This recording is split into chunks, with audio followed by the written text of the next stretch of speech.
Welcome to Mindset Mastery Moments, where we explore transformative power of mindset in every aspect of your life. Of course, I'm your host, Dr. Alisa Whyte, and I have a beautiful, radiant guest in studio who you're going to learn a lot more about in just a few seconds. Today's episode is dedicated to the foundation of our lives, and that is relationships. Yes, we have a relationship expert in studio, and we are going to have an amazing time getting some really vital mindset shifts. And she's going to bust some myths for us as it relates to relationship. But I have a question for you.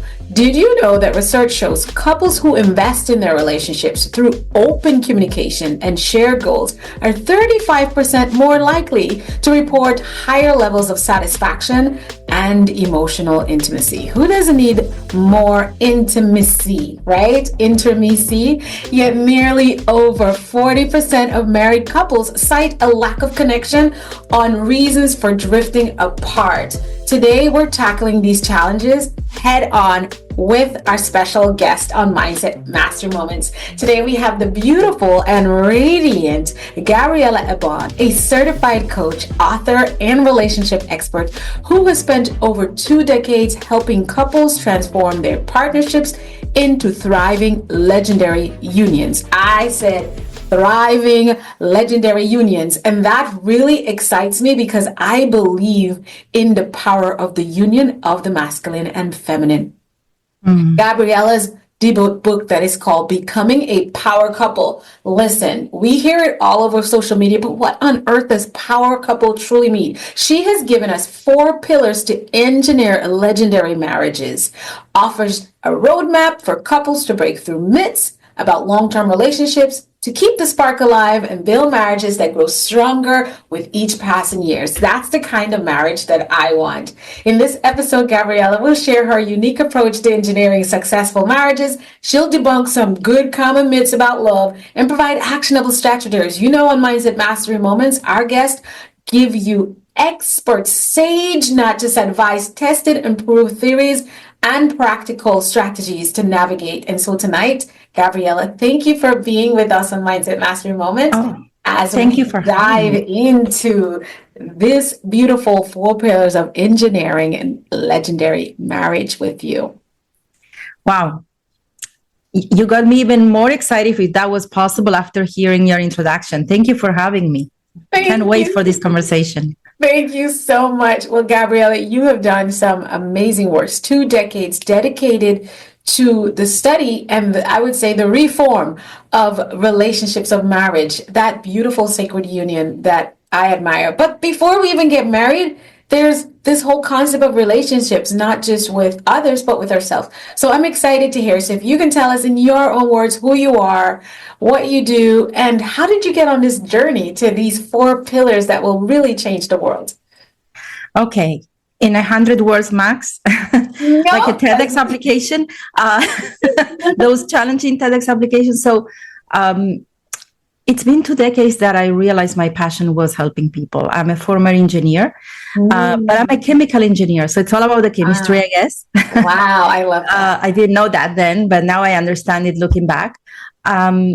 And when I did a career change, I started working with people, coaching people. But the topic of marriage was always very dear to me because of my personal story. Mm-hmm. And of course, I've been married for 26 years. I've been with my husband for 29 years. So very naturally, I started sharing the insights that I was learning from my own relationship. Mm-hmm. And that led to this beautiful career specialty and then the book on how to help couples because you said before we get married, we need to do personal development. Even before we get married, I think we need to debunk a few myths and we need to change a little bit the narrative around marriage. Mm-hmm. So this is what now passionates me the most, I would say now, because, we're always getting to the next level of our genius zone and our passion. But in the last year, this is really helping couples build that union you were talking, that sacred union, and become power couples and see the ripple effect that this has on their families, on society, this is what keeps me going, really passionates me. I love it. You said something so wonderful that you're a living, breathing, working example of your work. You said 29 years of marriage. And I know that you have an incredible journey too.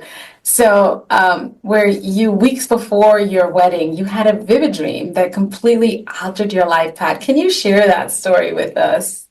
Yes, of course. The book actually starts with that story. So I was engaged with somebody I was dating for 5 years at the time, to get married quite young, and I was 21 at the time. And we have decided to get married mostly for practical reasons, really to get dorms for couples in university. It made sense, and it was a very practical, but Yes, yes.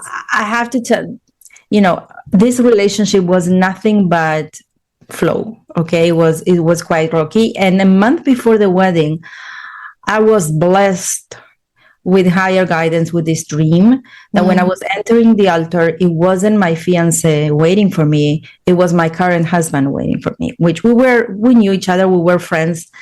And I think that, higher power implanted that dream in me, and then continued to support me, because the next day I just got the courage out of nowhere to cancel the wedding. Wow. And that was 1 month before the wedding. That was 1 month when everything was pretty much done. I think the invitations were even sent. I had family coming from abroad who already had tickets to come to the wedding. Yeah. So it was quite disruptive, to say the least. I wish it wouldn't be that way, but I know, but it saved you a lifetime of regret. And absolutely. 29 years later, you're still blissfully married, right? Yes, I am. So, I mean, I poke a lot, because here's the thing. I want our viewers and listeners to always have the T on practically shifting your mindset, because that would have been a huge shift for you. Brave, because now you have to tell your family, his family, the groom, these other family members that this is not happening. How did you know that? What kind of mindset did you have to bravely say, no, I can't go through with this? I knew you were going to ask me that, and I wish I would tell you. I saw that question coming. I wish I would tell you it was my mindset. I think it was a moment of courage that I believe in God. So I believe that it was a moment of courage that God put in me.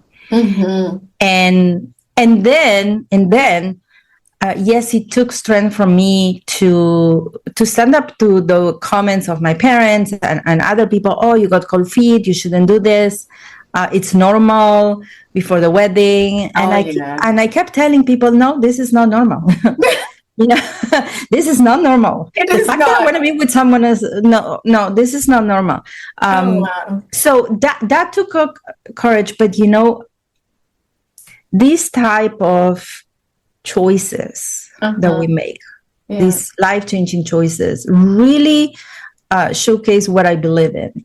You make the difficult decisions lead us to an easier life, and the easy decisions usually lead us to a harder life.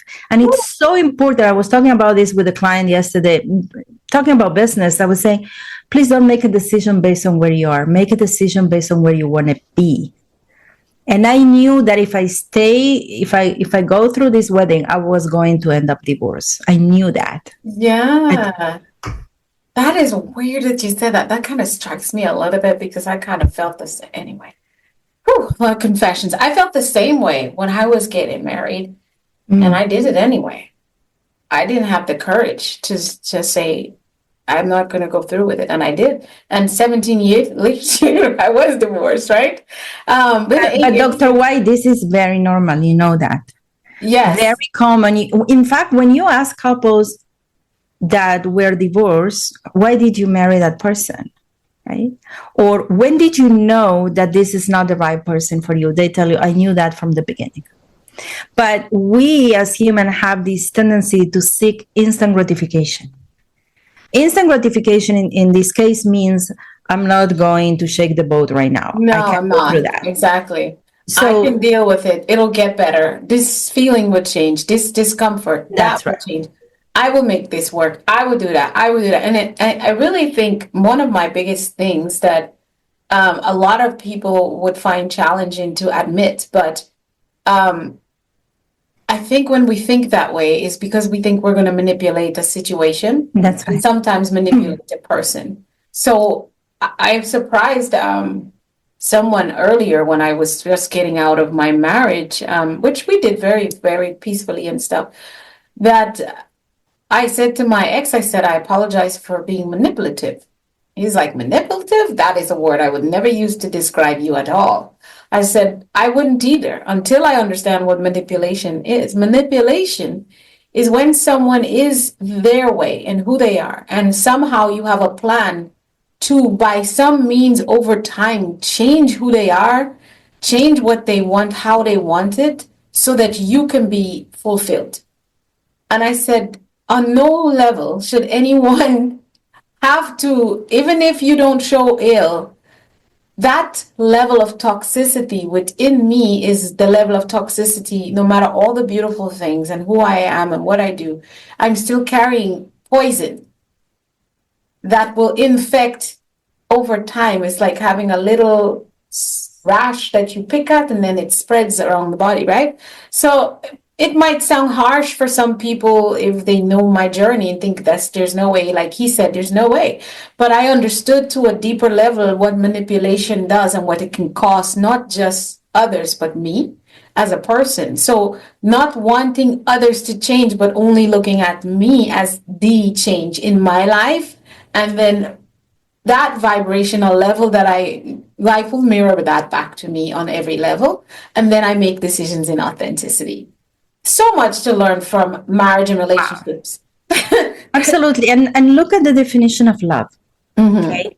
What you say is so powerful. First of all, kudos to you for having that level of awareness and maturity and being able to divorce with grace and dignity. Yes. I get back to this when we describe the pillars of the book because I have a lot to say about that. Yes. But what is love? Love is the desire to know someone deeper, not to change someone. Come on now. To say, I like what I see. I want to learn more. I want to go deeper, not change you. Absolutely. If the desire is to change you, that's not love, right? Absolutely. Absolutely. I love that because it's been only about a little less than a year ago. I told my now partner that we're courting, I said, I've always wanted to desire to be in a relationship where it's not that the other person is perfect or infallible, is that I have no desire to change them, circumstances around them. And it's not that change will not be necessary for you in your path, for your growth, for our growth as a team, but it's just that if nothing changes, the love will go on and on. It doesn't matter. And I love that feeling. And I say, good, I feel like I've won all the awards you can ever win in life. Not that it's outwardly, but it's almost if I won Lifetime Achievement Award, the Oscars and everything. Like I've lived 1,000 lives because I would have achieved that within myself.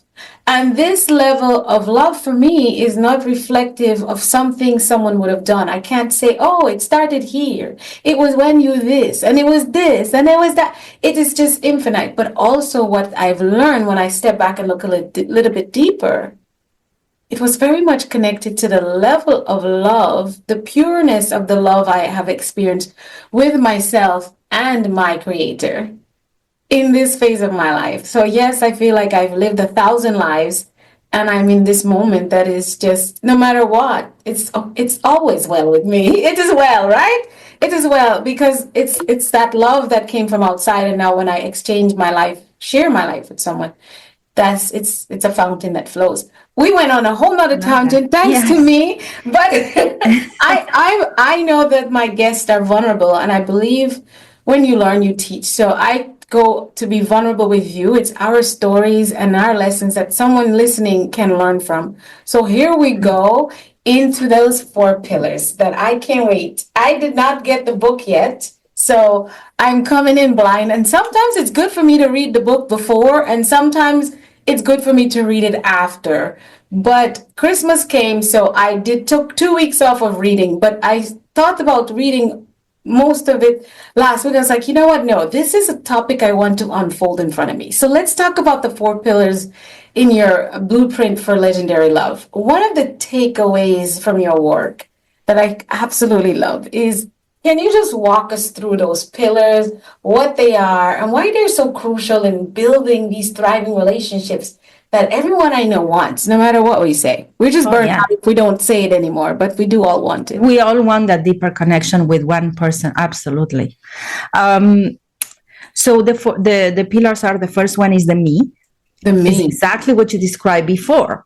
It's all about me. Your inner work, personal responsibility for your happiness. You know, your partner is not your punching bag, and you cannot outsource your happiness to your partner. I love that. That's a mic drop moment. Yeah, you cannot outsource your happiness to your partner. I think that, you know, when we transition from the honeymoon phase to the power struggle phase, we unconsciously do that. We're not aware we're doing that. Yes. And that's because during the honeymoon phase, there is that unconscious, unspoken promise that you will give me what I lack. In fact, we see in the other person what we lack. I go, oh, yes, this is going to be perfect. Yes. He makes me feel good. He makes me like myself. He makes me feel that I'm a good person, that I am worthy, or whatever it is. So the me pillar is when you realize that you're going to keep being angry if you keep outsourcing your sense of wholeness to your partner. And there is no other way than doing your inner work. So basically, you're taking responsibility for yourself so you can also show up to your best to your partner, to your relationship. That's the me pillar. The me pillar. The second pillar is the you. So now we shift the focus to your partner. And that's, how do you truly show up? Do you show up as a true friend with kindness, with generosity, with respect? You know, generosity as a default, as a modus operandi, really. Whenever I can say yes without hurting myself, I do. And that's what we were talking about, not wanting to change your partner. Respect their design, their ways. If their brain is more an ADD brain, then how do you work with that rather than trying to change them, right? Exactly. So that's these are the first two. So the first two pillars are about the individual, one person. First me, then you. I see you. I want to know you. I want to get to know you deeper. I want to understand you. I want to be a friend. Means I take time to know you so I know how to love you. Absolutely. Right? How to love you. All the love languages and all of the beautiful tools we have to learn about a person. And then we move into the other two pillars are about the couple. So the third pillar is called our.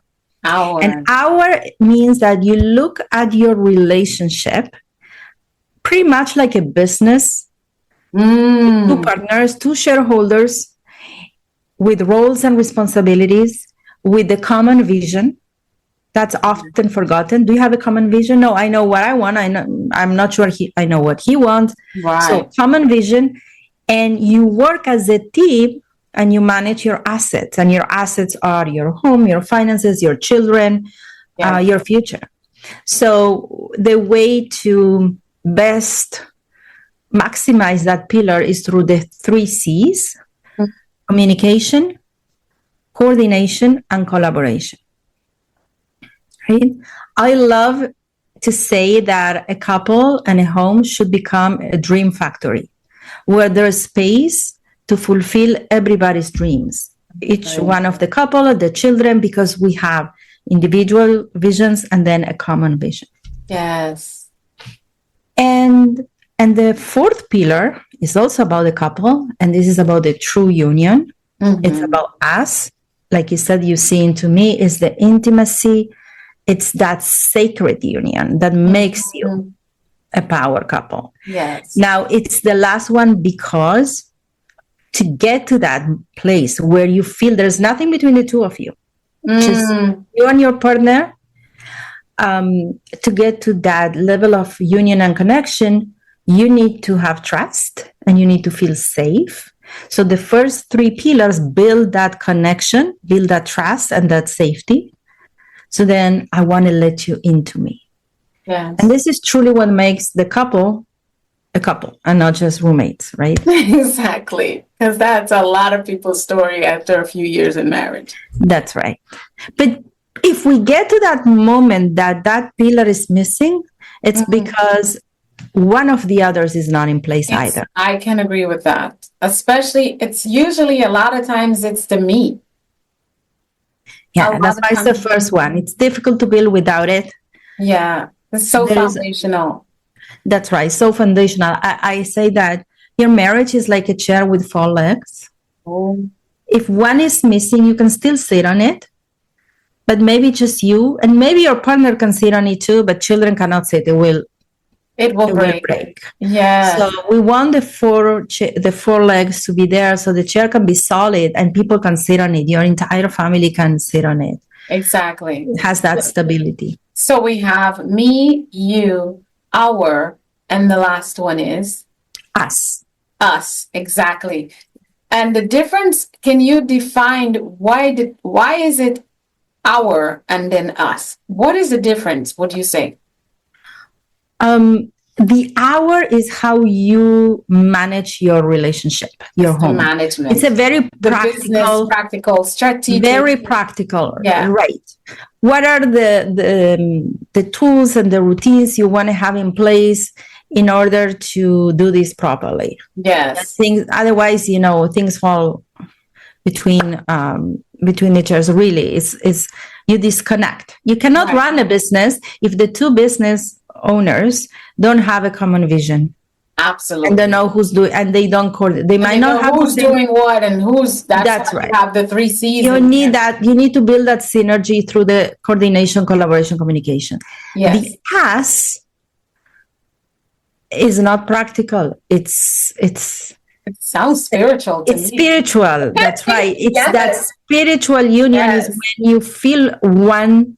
It's that oneness. It's that sacred union that you feel you have intimacy at every level. Of course, physical intimacy, emotional intimacy, intellectual intimacy. And yeah, it's what truly it's that when you feel that union and you feel that together, you are way more than the sum of the two of you. It's now 1 + 1 = 2. Right. Oh, I love that. And it's so juicy, not in a sexual way. Yes. It's just delicious. It's delicious to feel that with someone. Yes. And I say, I can only imagine. Let me ask you this. One of the things that research shows is how busy couples are, not only because they have a career, but because just being a couple, when it's the hour piece, right?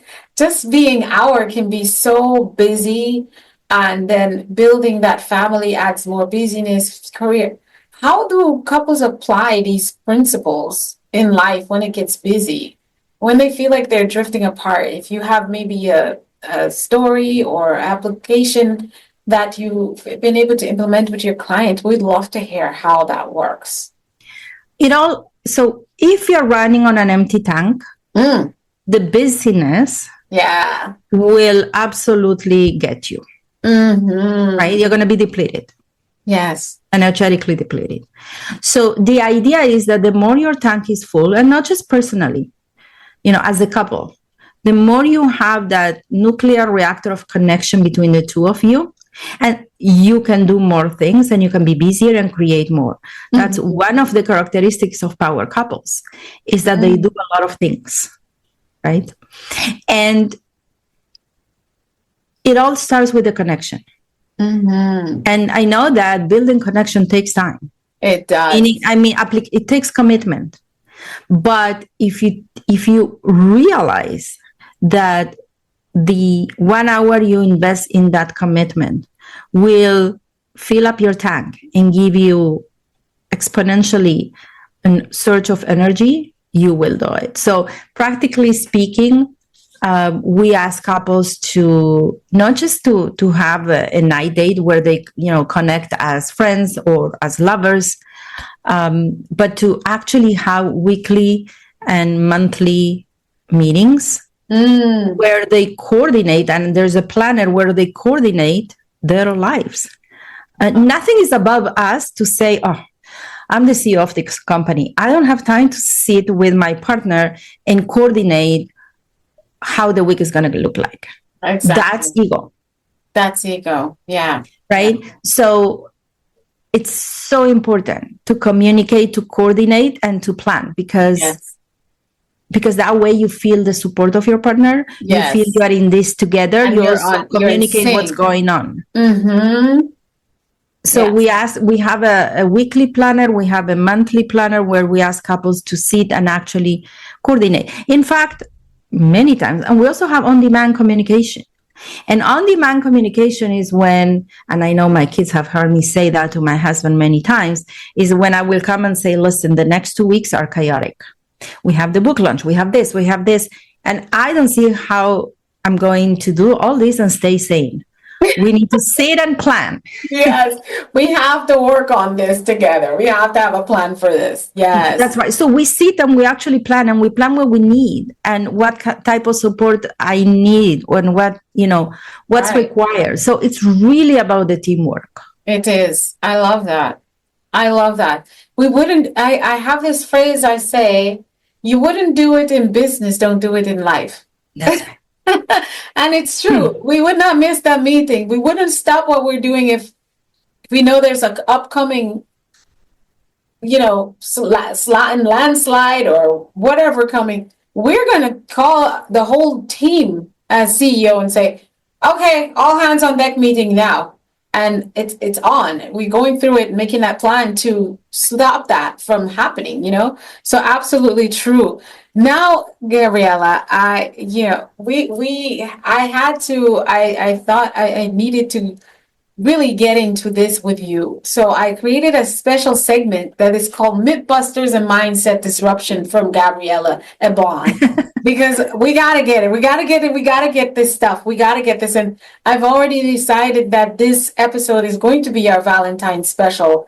And because a lot of times we think about love and going on a date and getting chocolate, but I would love for people to think of this Valentine that's here, that this is a time to really, really, really think about what kind of relationship you want to have, or the kind that you're creating with your partner already. So let's bust some myths and disrupt some mindsets when it comes to love and relationship, because you talk about engineering. You said engineering successful marriages. What does that mean, and how can couples adapt that mindset to strengthen their bond? Okay, so one of the mindset shifts that are extremely important when it comes to marriage is to revisit the belief that love is what keeps a marriage together. Ooh. I mean, when couples usually divorce, they say, we fell out of love. And I say, what happened to the love? What do you mean you fell out of love? Where's the love? Right? So we understand that love, the way we experience it in the honeymoon phase, will last anything from 6 months to 2 years. Come on now. Right? And after that, because your neurotransmitters and your hormones will decrease, you will feel that love less. However, you can rekindle it. So you don't need to wait to feel it to do something. You first need to do to then experience the love. Right. And what rekindles the love is the commitment. So love is what attracts two people to the altar, but commitment is what keeps them together. And commitment, it's a really nice word. It doesn't mean I'll stay faithful. That's not commitment. No. But it's far more than that. Exactly. Commitment is actually a very active work. Come on. It means I'll invest and do whatever it takes to make this work. And here's the second part of the sentence. Even on days that I don't feel like it. Even on days that I feel like. That's exactly how I can't get to, and I keep my body in shape. Because I do it even when I don't want to, which is 80% of the time. I feel you on that. But 100% of the time, I'm always excited that I did. So I don't know when that's going to stop. But hey, I do hard things. But couples say, well, once I feel the love, I'll start doing that. I'll start going on a weekly or date. once they start to make me feel love, once they start to be attractive like the people I see on social media, that's when I will feel that's right. And no, it's actually we have to flip the order. Yes. I don't need to feel the love to commit, like in the beginning. I need to commit to then rekindle the love. I love that. I love that. So that's the first myth, and it's so important because it is actually what's going to help you overcome the power struggle, which is the second phase of the relationship, and then transition to the power couple. If you continue investing and doing what you know you need to do, even if you feel like your partner is not reciprocating, even if you don't feel like it, you still do what you know you need to do. It's pretty much when you raise children. I always say, do you always feel like feeding them or bathing them? No. Right. Do you always love them? As an idea, but some days you really don't want to see them, but you still show up. You can't divorce them, right? You're committed. Yeah. That's right. Even to your business. Yes, you can say, I love what I do, but some days you actually feel like... I want to be in a blanket. That's right. Get up and record podcast or... But there is a bigger picture. There is a mission. Yes. There is a commitment you made to the value you bring in this world. So with your relationship, it's the same. There's a commitment you made. You're committed not to the other person. You're committed to the relationship. You're committed to the union. That's right. So the invitation maybe on Valentine's Day for couples is to revisit. What are the things that perhaps we stopped doing? Right. And we want to start doing them again. Yes. And also, if you've been a few years together, what's going to make you feel loved? The biggest gift that you can give for Valentine to your partner, in general to your partner, is teach them how to love you. Teach them how to love you. And that would that go back to the 3 C's? What is my accountability when it comes to teaching my partner how to love me? What do I do? So you, first of all, communicate, express what you need. Your partner cannot read your mind, even though you think they do. And they also don't expect them to. So what they should know. No, they don't. They should not know. Not who Why would they? Exactly. Right? And respect that men and women are different and think differently. Okay? So don't expect anything. In fact, expectations is one of the aspects that erode the marriage. Don't expect anything. Just tell them what you need. Tell them what you want. Yeah. And so that's the best way that you can teach your partner how to love you. Yes. Talk about how you feel. Talk about what you want. Talk about what you need. Men love to make their spouse happy. If you love someone, you want to make them happy. Men love supporting. They want to make you happy. Tell them what you need. They'll happily do it. The problem they have is that usually they're trying to guess what you need. And we haven't tried to, I don't want to say we, but a lot of us, and that's where that Me Foundation came in. And I love that you start your pillars there. Because if I don't know for my own self what I want and how I want to be loved, and I don't know how to love myself, how am I supposed to verbalize that to someone? And this is why I love that you put the me pillar first at the first, as you build up. I think of it like a pyramid in the foundation, because you can't give and speak on what you're not connected to. I don't say you're lost. I say you're not connected to your own true values, your own desires, and your own needs, wants. You've got to do that. I absolutely love that. And so you said something that I want to learn a little bit more about. You said a power struggle phase into a power couple phase. So you're saying that there is a space where couples tend to have a power struggle? What does that mean? Generally, we look at 3 different phases. The first one, when we get together, is the honeymoon phase. A honeymoon. Okay. Right. And then... How long can that last? You said 6 months to 2 years? 2 years, yes. Then we have usually we start getting in each other's nerves. Now we start having struggles or power struggles, or we start fighting over things that are not really about that, but it's our way of saying that unconscious promise, you're not fulfilling it. You don't make me feel happy anymore. You don't make me feel I'm good enough anymore. So we start developing that undercurrent of resentment that is externalized as fighting over stupidity. Because we can't get the hormones that were released during the honeymoon phase. We're not getting our supply. We're not getting our supply. That's right. Addict on the loose here. And now our partner is triggering the parts that we need to resolve ourselves. That's right. Right. So those triggers, we feel those triggers, we look for instant gratification. Yes. How do I stop feeling this way? I'm going to be angry at you. I'm going to blame you.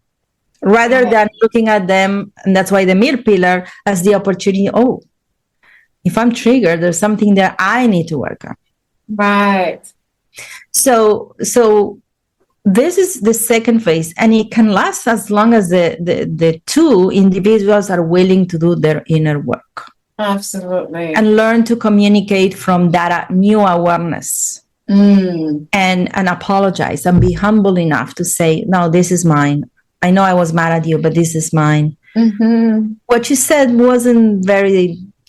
was not as sensitive as I would like it to be, but it's really my trigger. Yeah. So that humility, that new awareness is what allows you to overcome and build trust. Because if your partner keeps blaming you, you're not going to trust them. If they don't take responsibility for their own well-being, you're not going to trust them. No, you won't. Absolutely. So that power struggle is usually where couples divorce. And most couples divorce anything from 5 to 10 years. Yes. Right. That's because that undercurrent resentment that is flowing under the surface starts eroding the bond of trust that we build in the first phase, right? In the honeymoon, we're trusting each other. And we build that connection, we build that bond of trust, and now comes the resentment and slowly starts creating a crack and eroding that trust. So then we very slowly start growing apart. And because we're angry, we're not doing the things we used to do. Right. So we stop nourishing the relationship. Including intimacy, Yes. I say intimacy is like vitamins to your relationship. Yes. If you don't have it, you are starving it. Absolutely. I agree. Vitamin C. So that's a second phase, and it's the more difficult one. But if you're able to grow out of it through the work with the 4 pillars, then you are so rewarded, because now you enter the third phase, which is the power couple. So what is a power couple? What is your definition of power couple, and what does it take to become one? I like you said your definition. I would like for every couple to define that for themselves first and foremost. Right? There's no ultimate definition, but for me, it's many things. One is that feeling that together we can do anything. Right? It's not a status symbol. It's not what cars we drive, what body shape we're in. No, I know. Someone already expressed that to me. People say they look at power couples as people that are wealthy. Yes, with money and status, and they're in shape, and they have the cars and the homes and the aircrafts, maybe. Yes. No, that's not what I mean.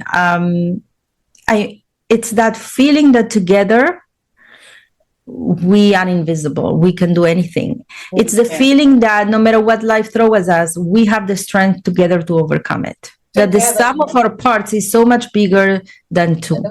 Yeah. It's also that inner.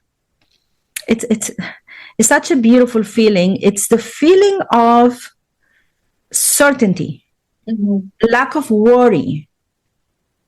Okay. Yes. Imagine running a business, doing what you need to do, but not worrying that it will be okay, if we will succeed, will you bring the revenue? So it's that lack of worry about your relationship, like you feel so safe, so certain, yet it doesn't put you to sleep. You actually, that stability, that certainty empowers you to play. empowers you to create more, empowers you to be more playful with your partner. Yeah. So it's not that, oh, I feel safe, I don't need to invest. It actually does the opposite. So on one hand, you feel that safety, that union together, that certainty that you are together invisible. But on the other hand, that certainty allows you to say, okay, let's do more, let's have fun, let's create, let's play. I love that. Awesome. Let's talk a little bit about those warning signs that you talk about in your work. When people find themselves absolutely drifting apart, there's someone listening here, one half of a couple that's listening is like, well, if that ship's saying I don't have time, I don't know if we can reignite it. How can people reconnect before it actually gets too late? When they start to, what warning signs should they be aware of when that intimacy is leaving? I think that the first step when couples are angry and they have a lot of unresolved issues, personally, everybody, the me pillar, but also among them, is to apply compassion and kindness. Wow. You know, you need to do some CPR before you do surgery. Yes. Oh, I love that.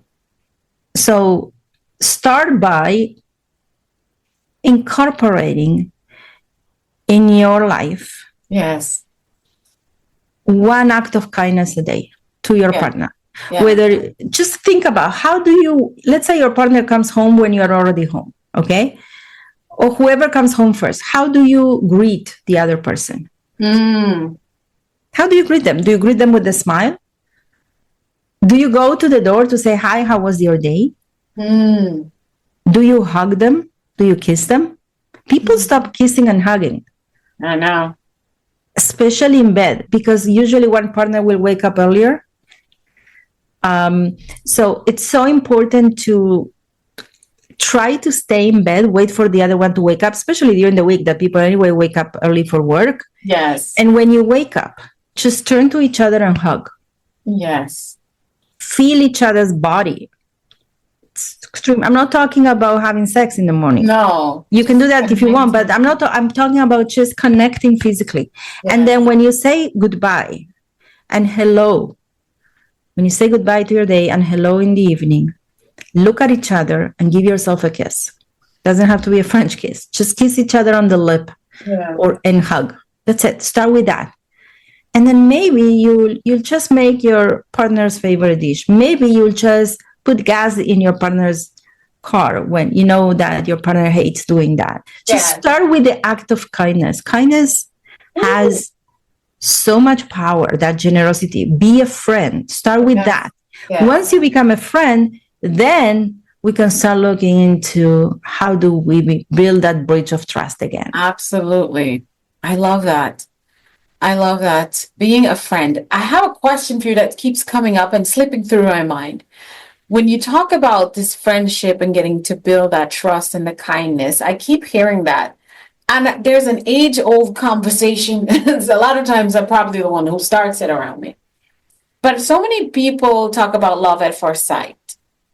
So many people I've heard, oh, they met within days and weeks and they got married. I am not looking for an answer that says, oh, it's not good to get married too quickly. What I want to know is, how does that even work? And could those last a long time? Or are they already starting out in a deficit for longevity by not taking time to court and really build friendship and a bond? Or is it possible that there's no real time frame for that? What are your comments on that? That's so interesting you ask me that. I know, but I'm like, I don't know. I get an expert. I want to hear what you think about it, because I could go either way. I have my days when I just go back and forth with that. You know, I think that at the end of the day, we come to this world to do our work, right? Yeah. To become better people. Yeah. To work on ourselves, to do our inner work, our spiritual work. Yes. And also, of course, to serve with the gifts that we were given. Absolutely.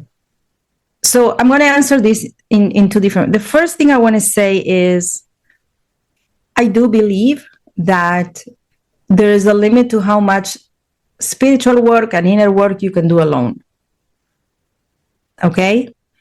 You can, people say, first I'm gonna do all my inner work, I'm gonna love myself, and then I'm gonna find love.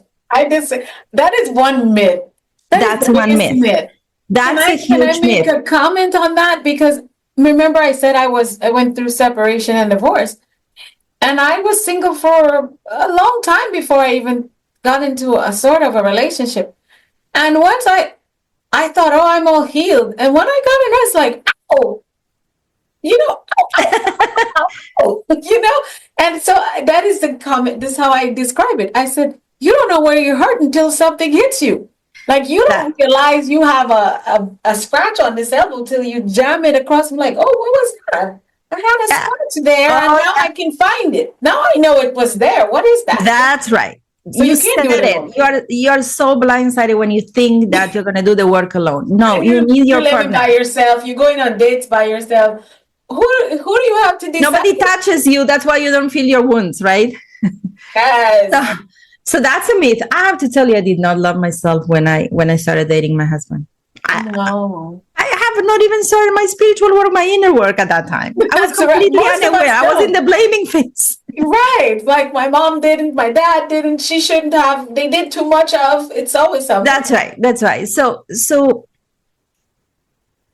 we come to this world to do our work, right? Mm-hmm. And we need our partners because they're going to trigger and show us what we need to work on. Yes. Things we cannot see when we're alone. Now, some people, okay, do their inner work by being in different relationships, Yeah. even short relationships, Right. before they meet Yeah. the person They're gonna that spend. they consider to be their soulmate. Yeah.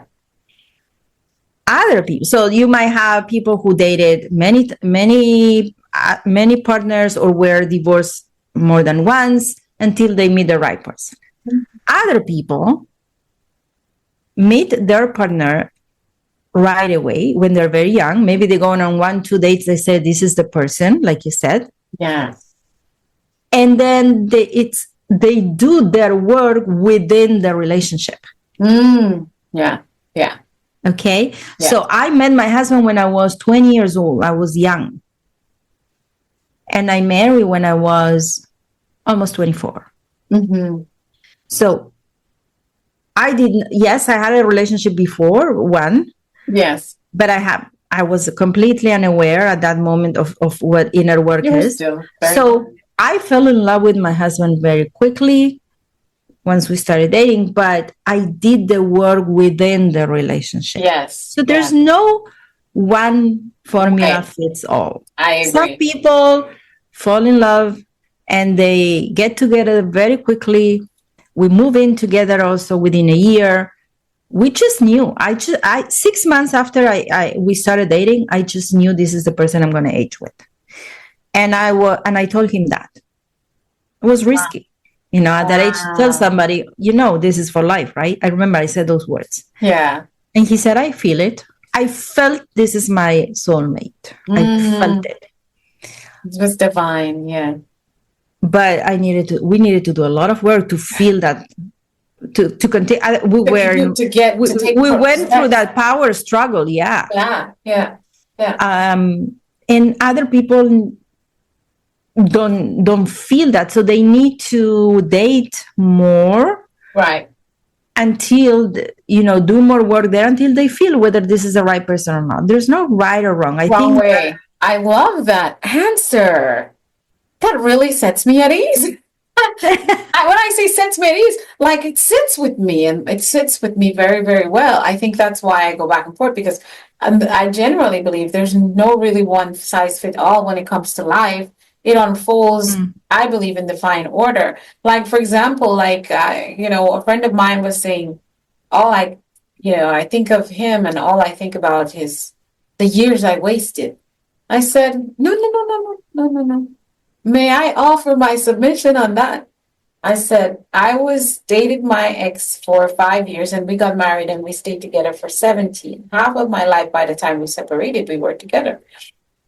And the last thing I have is a waste, Of because course. I did so much work and growth and healing during, but it came to a pivotal moment towards the end. And then after, it's like I went up on the chart and then I went boom.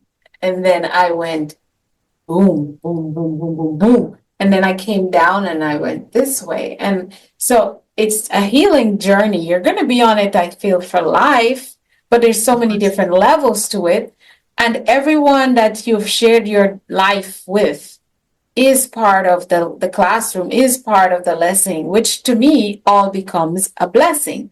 But it is your mindset and how you set your mind to choose to perceive that. And I feel living in surrender to, I say, flowing like water with life. Then when things you feel hurt, then when you feel sad, you figure out why. And then you figure out what. What did I learn? How did I grow? And then be grateful to the person or the experience. Mostly, I would say, obviously, to God, or even ask, I might have missed some things when I was back there, but can I please learn it? Because then you go take the class again. You don't Oh, get a lot. yeah. They don't give you a driver's license because you did most of it, right? Or you missed just one. So you have to pass the main things when you go. I'm not talking about the written test. I'm talking about the driving test. If you pop one cone, they're going to scratch you for that. They're like, she Absolutely. still does not know how to drive. Same with life. So if you don't pass the test, you're gonna have to retake it, and it's okay. That's your journey, right? But everyone I is a think your soul blessing. guides you. If you are able to really, like you said, flow and connect to your soul will know. Now, when you get triggered, your ego might say, "That's it. I'm out of here. This is not the right person for me." Yeah, But I'm not talking about the ego. The ego can become reactive and seek instant gratification. I say, "That's it. This is not the right yes. person." It's called But ego for a reason, right? but your soul knows. Your Yes. soul will know if this is the person you're meant to be with or you're compromising. And Mm, you know you're compromising if you need to convince yourself that it's going to be okay. right. And like I said, I think that most couples know that they're compromising. And when you ask them, why did you get married? They would tell you, I was getting older, all my friends were getting married. You were together for a long time. He took Yeah, good care that's of right. me. All the So things. you want to be as connected with yourself, and you're going to know. Now, the fact that it might get difficult moving forward, it doesn't mean it's not the right person for you. It means True. you're doing the work together, and this is a great opportunity for you to grow. And Yes. that's also a myth that if we're fighting or we're having issues, it's not the right person. Wow. Oh, yeah. That is a big myth. And here's another one I want to see what your thoughts are. If my partner does not create a challenge for me, then they're probably not the right person. What is your response to that? Is that a myth or is that possibly true? If you need that, I think it's a myth. I believe so myself. I think that if you need your partner to create challenges for you, it's because you are not growing. Yeah, you're You not are not self-motivated. fulfilling yourself. So you're looking somebody, we can be busy solving problems or we can be busy creating our best lives. And Love sometimes that. some people grew up in a very difficult environment. So they are used to life being challenging all the time. And when it's not, They have a problem. something is wrong. They feel Yes. something is wrong. Yes. Right? So if you crave energy from your partner this way, right, it means you are not generating, you're not connecting to your light, through your purpose, through your fulfillment. Yes. And also you believe that this is the way to interact with someone.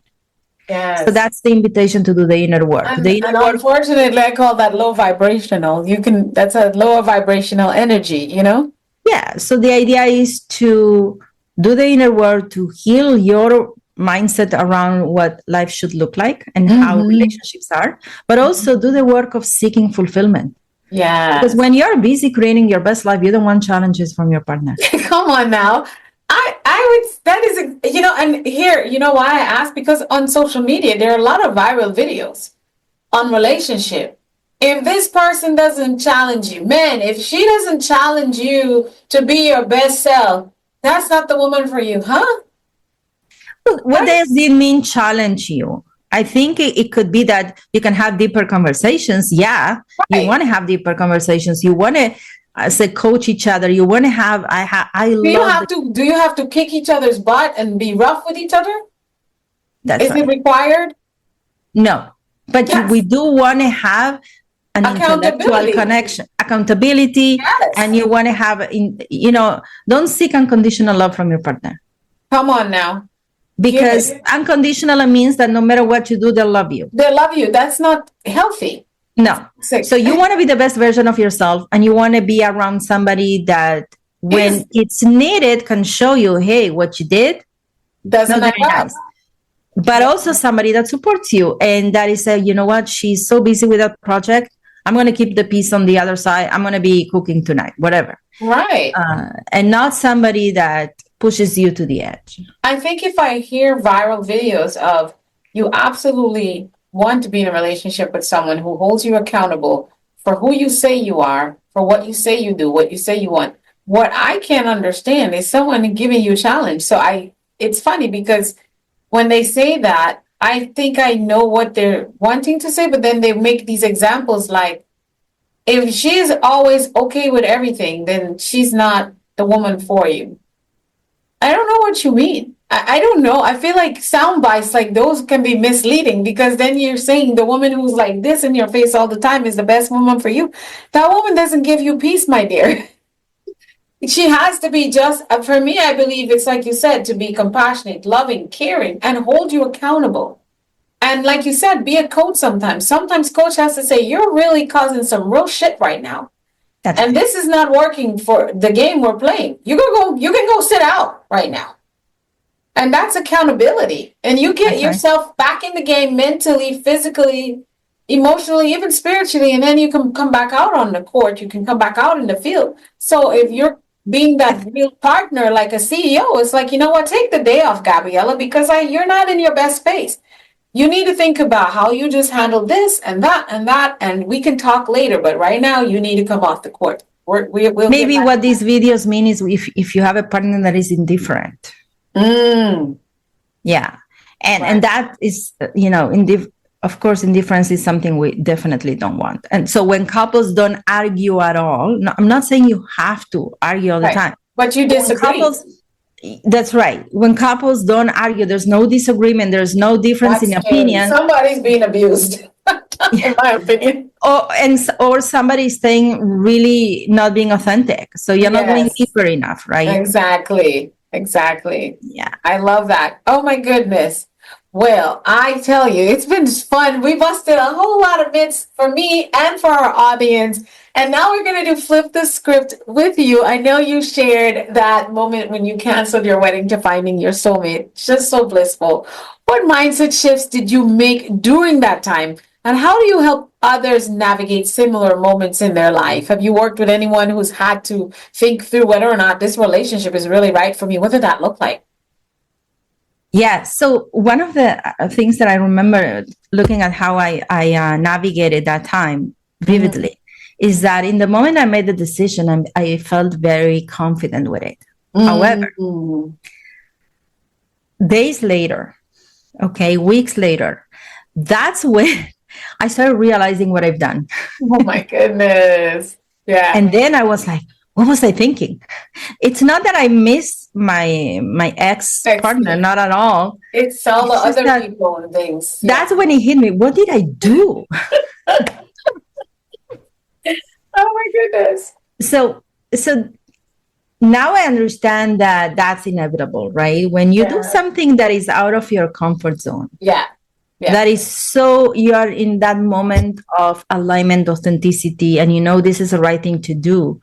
But you're also big time getting, you are creating waves and getting out of your comfort zone. There's going to be a time where your ego will kick in and you're going to say, what have you done? Yeah. And that's normal. Yeah. So I remember seeking help at that moment. Yeah. And learning that this is completely normal, that the brain will do that and it's okay and it's going to pass. And this too shall pass. Yeah. Yes. And I shouldn't freak out in a way from that. What have I done, really? Right. Because that's when you start getting back to the human self. You are less in that moment of connection, and you look at what you've done, you go, oh my God, what did I do? So but it's going to be okay. It just only looks, it looks really grim at first, and then it all works out, settles. Because the canceling of the wedding was a moment of pure inspiration, divine inspiration. That's right. Yeah. And then that divine inspiration fades.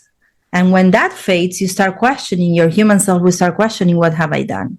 Yeah. So you want to stay in that divine inspiration, that if God guided you in that moment of decision, it will keep guiding you moving forward. So really stay in that place of trust, and don't let the fear start, take you down. Yeah, take over. Yeah. Absolutely. Feel it and face it and move ahead anyway. And switch it for trust, for faith. Trust in the Creator. Yes. If it doesn't guide you through the right path and then leaves you, now deal with it, right? No, it will continue to guide you if you seek that guidance. Absolutely. I love that. I concur with that. I have to ask, as we ask every guest, what is your definition of success personally? And how do you define success, and how do you know when you're in that space of success? Oh, I like the second question so much. How do you know? One thing is to define it. The other one is to feel it. Right? We can define many things, but how do I recognize it? How do I feel it? I love that. For me, success is the feeling of passion, energy flowing through me. I have to feel passion for everything I do. Yes. Okay. So for me, success is when I feel that passion, I feel that energy flowing, and I feel that fulfillment. And fulfillment is a combination of two things. One is that I'm passionate about what I'm doing. Yeah. And two is that whatever I'm doing is serving and is received by the world. Yeah. So in other words, I need to love what I do, and I need to sell what I do. Because if I love what I do, but nobody wants it, that's not success. I want to be able to impact with it. I want people to say, we also find this very valuable. Thank you for bringing this value. And there's an exchange of energy. But on a much bigger picture, that's another way of saying is, success is not to compromise on the things that are important to you. Wow. So for me is, of course, the relationship with my husband, my family, and my career. I believe that in an adult life, there are two aspects that you should never compromise. Yes. One is your career, and one is your romantic relationship. So how do I know if I am living successfully? How do I feel I'm living successfully? When I look at my husband, and I say, I would marry you all over again. Yeah, I love that. I would choose you again. I would choose you again. Yeah. So that's one. So I don't have regrets. Yes. Right? And with my career is, if I could go back when I choose my career path, what would I do? I say I would do exactly what I'm doing today. Yes. So when I am able to answer those questions, and I see that the way that I am living is in alignment with these answers, I consider that a successful life. Wow. Because I'm not compromising, and because I don't have regrets. Oh, I love that. Very, very well thoughtful. I can see that You haven't thought about this answer. You feel it, as you said. You feel it, you're living it. I love it so much. Wow. Oh my goodness. This has been such an enlightenment episode. We're at Mindset Bites to go, Gabriela, where before we share with the audience how they can connect with you and the four pillars, your book itself, we love to let you give our Mindset Bites to go, which is about 2 or so minutes, quick wins, some maybe three things you can give to the couples to start doing today to deepen their own connection and strengthen their relationships. It's where I step away this time from the microphone and the camera, and it's just you and the audience. So I'll go ahead and No pressure. No pressure.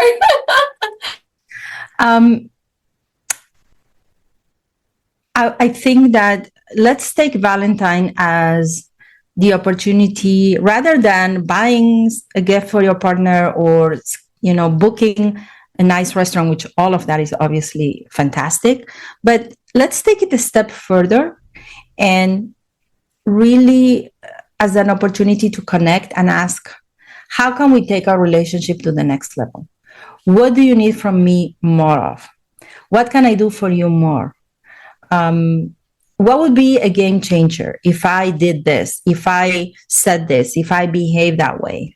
What would be a game changer? What would make you feel love modeling me? So if we are able to ask ourselves these questions, then from that, we are going to be much more empowered to create deeper connection. So at the end of the day, it all goes back to the communication, but not communication to solve problems. Let's put the problems aside. They need to be solved. That's fine. But so let's prioritize connection first. And prioritize connection, you need to know what your partner needs to feel more connected to you. Sometimes we've been married for so many years and we forget to ask the questions we were asking when we started dating. We forget and we think we know, or we think it's impossible, or we think the worst, that the other one is not interested. I don't think your partner is not interested. And if they act that way, is they're protecting themselves. But if we come from a very humble and, like you said, curious place of wanting to know, how can I be better for you? How can we reconnect back? How can I love you? How can I make you feel special? Women need to feel cherished and special. Women need to feel number one. Men need to feel respected and supported. What do you need from me at this stage in our relationship? And maybe it is for you to do the dishes, but don't stay at the surface level. Why? What would this make you feel? So, as a rule, never take the answer for what it is. Dig deeper. Why? Why? Ask the question, why do you need that? Why? What would that make you feel? I think this can become a really, really powerful Valentine. Don't stay at the surface by covering this connection with gifts and chocolates. Gifts and chocolates are beautiful, but they don't replace the deeper connection. So Valentine doesn't have to be an expensive day, by the way. It needs to be a meaningful way. So this is your chance to make it meaningful. And meaningful usually means deeper connection, which everybody craves. So that would be it.